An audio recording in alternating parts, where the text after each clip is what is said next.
Le voyage du pape François au Caire, capitale égyptienne, les images de sa visite et le témoignage d'un frère franciscain local.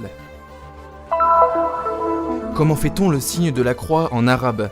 Une famille italo-palestinienne de Bethléem a appris au pape François comment faire le signe de la croix en arabe à la veille de son voyage en Égypte. Les ministères sont différents, mais il n'y a qu'un seul Seigneur. Le message de saint Paul a pris vie durant le séjour dédié aux religieux et aux laïcs consacrés. Ibrahim Banelian, un homme arménien de Jérusalem, a une passion particulière. Il collectionne des photos historiques de la ville sainte qu'il partage avec le monde entier. Une palestinienne compositrice et musicienne, elle est l'une des fondatrices de l'Institut musical en Cisjordanie et la porte-parole pour les droits de l'homme.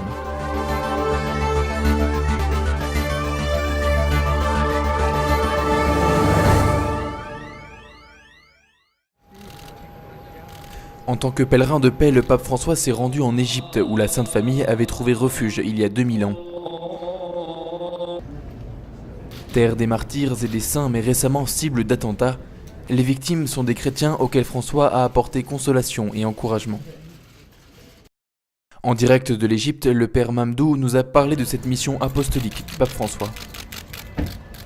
La presenza cristiana in Egitto è maggiormente copta. La présence chrétienne en Égypte est principalement copte, et quand j'utilise le terme copte, je veux dire les coptes orthodoxes, ceux qu'on appelait autrefois coptes monophysites. Maintenant, le terme monophysite est désuet, c'est le terme orthodoxe qui est d'usage. Coptes orthodoxes signifie qu'ils sont en communion avec le patriarche du siège d'Alexandrie, et qu'ils ne sont pas en communion avec le siège de Rome. Cela dit, il y a aussi les coptes qui sont en communion avec l'Église de Rome et qui portent le nom de coptes catholiques. Ce sont eux qui ont dirigé l'accueil du Saint-Père en Égypte.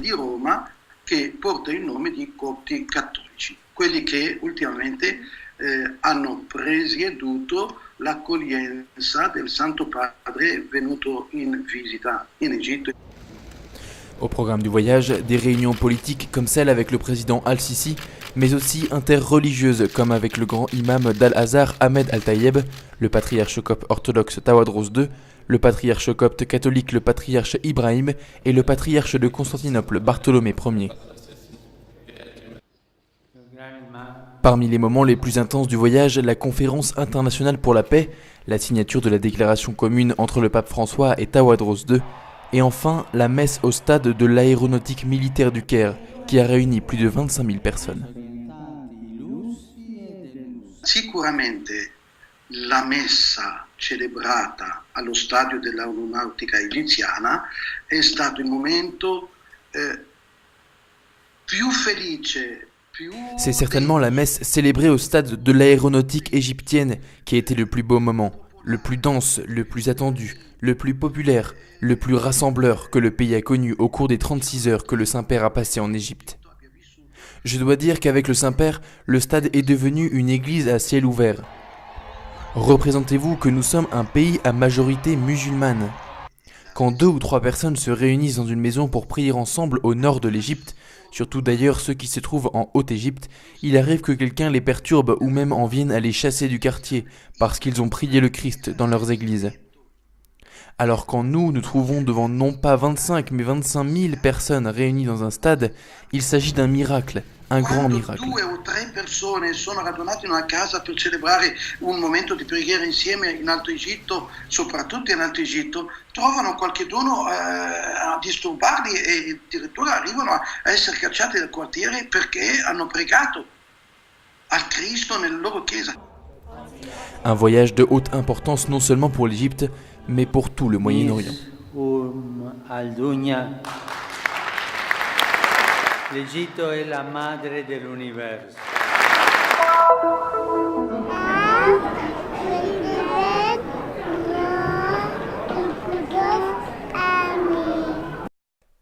Comment fait-on le signe de la croix en arabe ? Le pape François aurait eu besoin d'un tuteur avant de se rendre en Égypte. La Providence a été généreuse et lui en a accordé 2, Léa et Antonio, des jumeaux italo-palestiniens de Bethléem.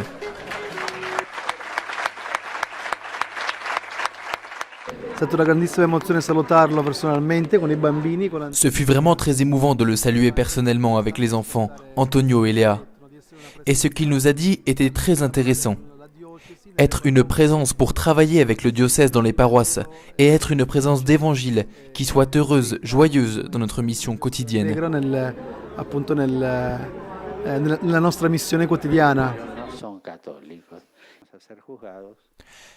À l'occasion du 2e congrès international d'action catholique, la famille de Vincent a été choisie pour représenter la Terre Sainte, ainsi que Monseigneur Boulos Marcuzzo, vicaire du patriarcat latin pour Israël. Plus de 300 participants de 52 pays se sont rencontrés dans la salle du synode au Vatican le 27 mai, à la veille du voyage du Saint-Père en Égypte.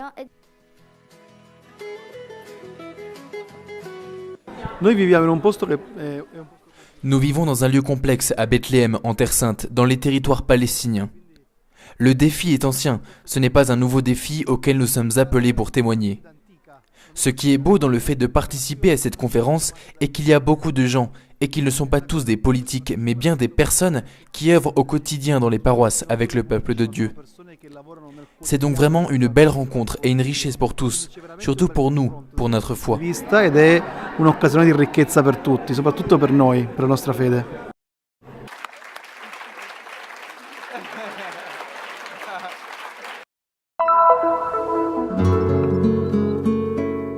Les couleurs et les formes des habits des hommes et femmes consacrés sont différents en Terre Sainte. Mais ils forment une mosaïque qui exprime très bien ce que dit saint Paul dans sa lettre aux Corinthiens. Les ministères sont différents, mais il n'y a qu'un seul Seigneur. Avec son esprit de partage abondant de talents, Monseigneur José Rodríguez Carballo, secrétaire de l'Institut de la Congrégation pour la vie consacrée et pour la Société de la vie apostolique, a rencontré des hommes et des femmes religieux ainsi que des laïcs consacrés le mercredi 3 mai à l'Institut pontifical de Notre-Dame de Jérusalem. Dans l'accueil initial par le père Jean-Daniel Goulung et la sœur Bruna Fassan, la reconnaissance de l'opportunité de tenir un tel rassemblement a retenti. L'événement a été divisé en 2 parties. La première a été caractérisée par divers témoignages centrés sur l'éducation des enfants, l'accompagnement des malades en fin de vie, l'hospitalité offerte aux personnes défavorisées, les visites payées aux prisonniers et l'attention aux migrants et aux réfugiés. La deuxième partie était représentée par la conférence tenue par l'évêque Carballo. Un passage de l'évangile nous vient tout de suite à l'esprit. « Lève-toi et marche ». Et c'est le message que je veux souligner pour la vie consacrée en Terre Sainte. Lève-toi et marche. Nous sommes des voyageurs, des chercheurs du visage de Dieu. Je veux aussi dire aux consacrés, soyez des prophètes sur cette terre. Cela peut être réalisé d'abord par la vie de la communauté vivante, afin que nous puissions prouver aux Arabes, aux Israéliens et à beaucoup d'autres qui viennent ici qu'il est possible de vivre ensemble malgré nos différences. Arabi, israeliani, tanti altri che vengono a queste terre, che è possibile vivere insieme anche se uno è diverso. Plusieurs membres des mouvements ecclésiaux, des fraternités œcuméniques et des nouvelles familles de la vie consacrée étaient présents à la réunion, apportant la nouveauté de l'esprit à l'Église. La Terra Santa è una terra che gode della presenza. La Terre Sainte est un pays qui jouit de la présence d'une variété charismatique vraiment remarquable. C'est un cadeau à l'Église de Jérusalem. Une présence qui se manifeste aussi et surtout par la vitalité, par la nouveauté que l'Esprit apporte à cette terre. Cette nouveauté et cette variété revigorent la mission de l'Église et en inspirent continuellement une nouvelle expression. Je crois que c'est très important. Della Chiesa, che dà vitalità alla missione della Chiesa. Questo mi sembra molto importante. Les paroles de l'évêque Carballo décrivent une mosaïque variée qui exprime le trésor que l'Église possède dans la vie consacrée en Terre Sainte.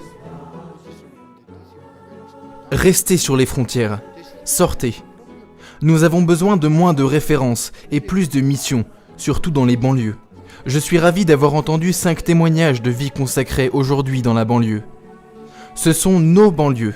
Alors restons sur les frontières, toujours en portant l'amour du Christ. Parce que notre prochain, surtout s'il est pauvre, comme le pape François nous le rappelle souvent, est la chair du Christ. Quand nous embrassons les pauvres, nous embrassons le Christ. Je me souviens de Saint François qui embrasse le lépreux au début de sa conversion. Cette étreinte n'a probablement pas changé la vie du lépreux, mais elle a changé le cœur de François. Je suis impatient d'espérer et d'expérimenter les frontières ou les banlieues de la vie humaine. À la fin de la réunion, les vêpres ont été récités sous la direction de l'archevêque Giuseppe Lazzarotto, nonce apostolique en Israël et délégué apostolique pour Jérusalem et la Palestine. Merci à tous les consacrés, un câlin de paix et de bénédiction, une étreinte pascale à tous. Et arrivederci.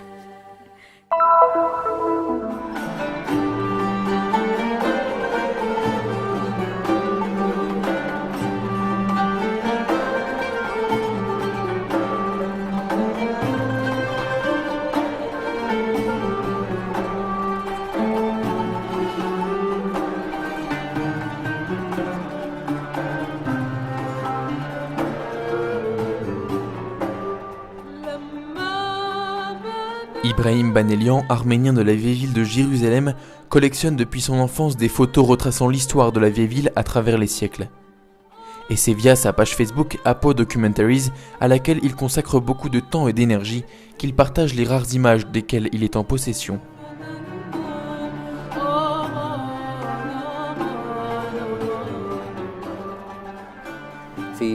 Un vieux proverbe arabe dit « Qui néglige son passé est perdu ». L'art de la photographie ici dans la ville remonte à la moitié du XVIIIe siècle. Ce sont les Arméniens qui l'ont introduit. De fait, la première école a été ouverte en 1850 par un religieux arménien.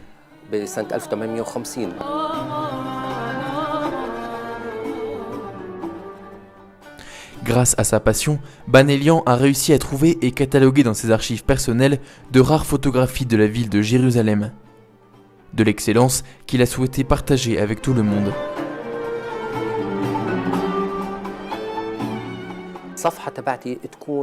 Sur ma page Facebook, je poste des photos avec des critères très précis. Toutes les images ont le même encadrement, mon logo, Apo Documentaries, et toutes sont en filigrane. Tout cela afin de protéger mon travail.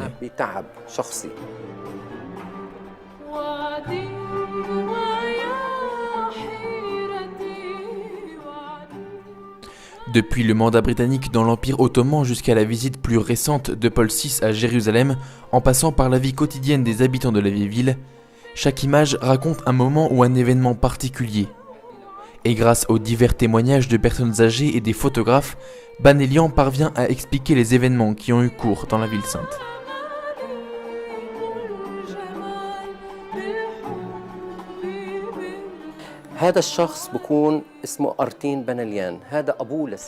C'est Artin Banelian, le père de mon grand-père. J'ai trouvé cette photo de lui par hasard. Elle nous parle de la souffrance du peuple arménien après le génocide. Ici, au contraire, nous avons une photo d'un groupe de scouts en route vers la porte de Damas, à travers le souk, pour aller accueillir sa sainteté le pape Paul VI en 1964, lors de sa visite historique en Terre Sainte. كانت له أول زيارة تاريخية للأرض المقدسة.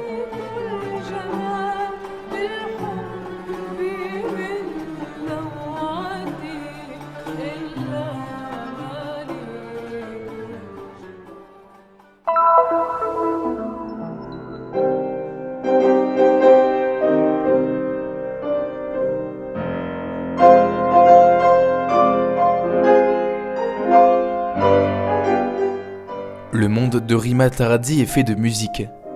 La pianiste et musicienne palestinienne de 85 ans est aussi une éducatrice passionnée et une porte-parole des droits humains.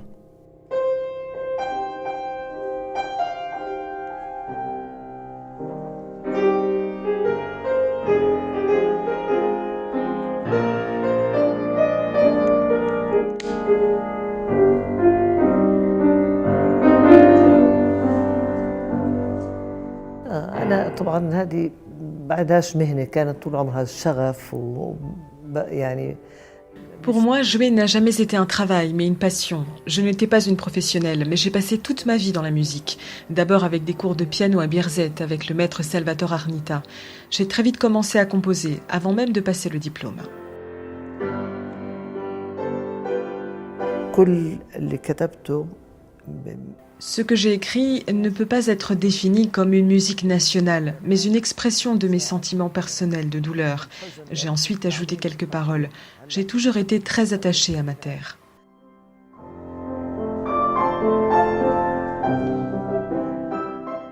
Rima Tarazzi a composé des dizaines de morceaux et a mis en musique plusieurs œuvres des principaux poètes palestiniens comme Mahmoud Darwish, Sami Al-Qassim ou Fadwa Touwan.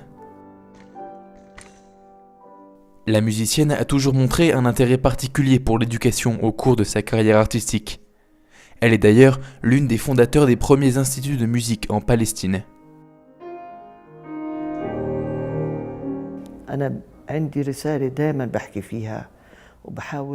Le message que je veux toujours communiquer et que je cherche à diffuser dans la société, surtout dans le milieu scolaire, est que la musique est un instrument éducatif incomparable. Elle a une caractéristique importante car elle enseigne à travailler ensemble, à faire équipe.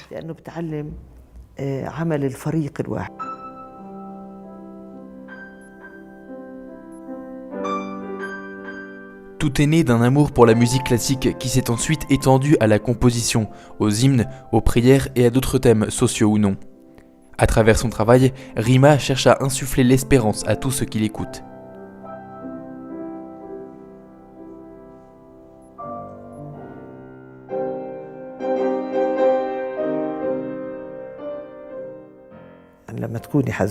Quand je suis triste ou en colère, je me mets tout de suite au piano. Quand je suis heureuse, je préfère rester avec mes petits-enfants.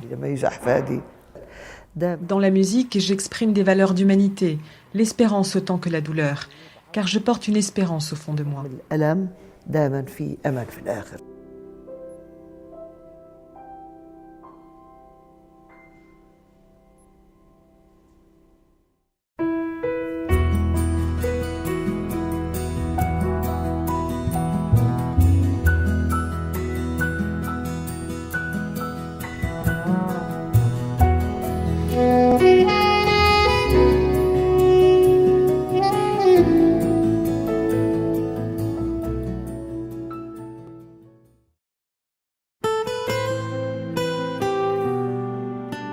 La mission du Christian Media Center est d'apporter au monde le message de la Terre Sainte, la terre du 5e évangile. Diffusion, reportages, nouvelles, documentaires, actualités de l'Église et de la vie quotidienne des chrétiens de Terre Sainte. Vous pouvez nous aider dans cette mission afin que soit connu et répandu le message de la Terre Sainte. Aidez-nous. Visitez notre site web